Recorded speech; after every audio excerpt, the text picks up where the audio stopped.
Engineering की पढ़ाई के नाम पर कितने कॉलेज खोले गए, जो कॉलेज कम दुकान ज्यादा थे। इनके जरिए मां बाप की जीवन भर की कमाई निकाल ली गई और कॉलेज बंद हो गए।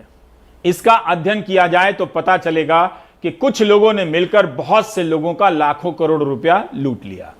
2019 में तत्कालीन शिक्षा मंत्री निशंक ने संसद में कहा कि इंजीनियरिंग और मैनेजमेंट कॉलेजों की गुणवत्ता की जांच के लिए हाल फिलहाल कोई सर्वे नहीं किया गया है। भारत सरकार 2018 में कम आमदनी वाले राज्यों के 1 लाख इंजीनियरिंग के छात्रों को अच्छी गुणवत्ता की शिक्षा के लिए 1500 शिक्षकों की नियुक्ति की थी। ये सभी आईआईटी और एनआईटी के छात्र हैं।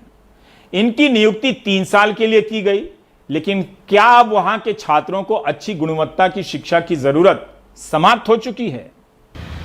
आईआईटी दिल्ली से एमटेक करने वाले और get qualified professor Anurag Tripathi अपने जैसे लगभग 1500 शिक्षकों के साथ मंडी हाउस पर धरने पर बैठे हैं।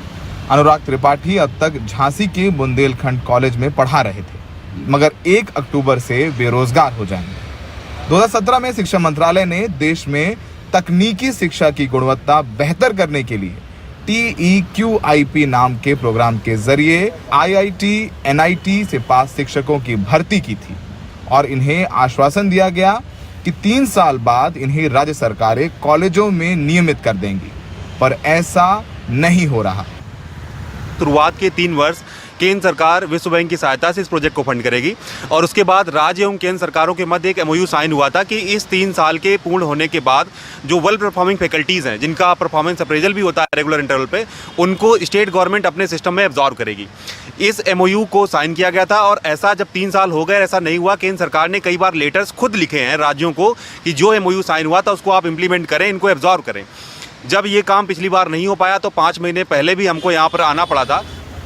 जब ये प्रोग्राम लॉन्च किया गया था तो उस समय के शिक्षा मंत्री प्रकाश जावड़ेकर ने इसे प्रधानमंत्री मोदी का फ्लैगशिप प्रोग्राम कहा था। यहाँ तक कि बाकायदे प्रकाश जावड़ेकर ने ट्विटर हैंडल से ट्वीट कर इसे लॉन्च किया था। पर अब हालात ये हैं कि नए शिक्षा मंत्री धर्मेंद्र प्रधान इनसे मिल तो लिए हैं, पर इनके लिए कुछ करने को तैयार नहीं है। लास्ट टाइम जब हम यहाँ पर आए थे तब हमें ऐसा आश्वासन दिलाया गया था कि 6 महीने के बाद वापस से आपको यहाँ पर नहीं आना पड़ेगा, आपके लिए एक प्रॉपर प्लानिंग की जाएगी। लेकिन अब आप देख सकते हैं कि वापस से हमारी स्थिति वही है, हम वहीं पर सड़क पर आकर बैठ गए हैं। तो आप समझ सकते हैं कि शिक्षा का स्तर कहाँ जा सकता है। ये पूरा प्रोग्राम शिक्षा मंत्रालय ने वर्ल्ड बैंक के साथ मिलकर शुरू किया था। शिक्षा मंत्रालय इन्हें 6 महीने का एक्सटेंशन दे चुका है, पर आगे नियमित करने या एक्सटेंशन देने के लिए पैसे ना होने की दलील दे रहा है। शिक्षा मंत्रालय के सूत्रों की माने तो ये प्रोग्राम सिर्फ 3 वर्ष के लिए था।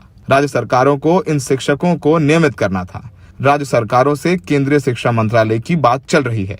राज्य सरकारों ने पैसे ना होने की दलील दी है।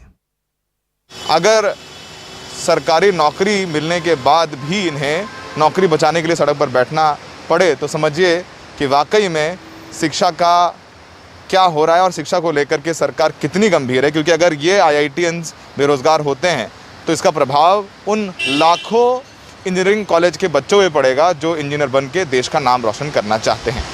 सहयोगी शशिकांत झा के साथ दिल्ली में सौरभ शुक्ला, NDTV इंडिया।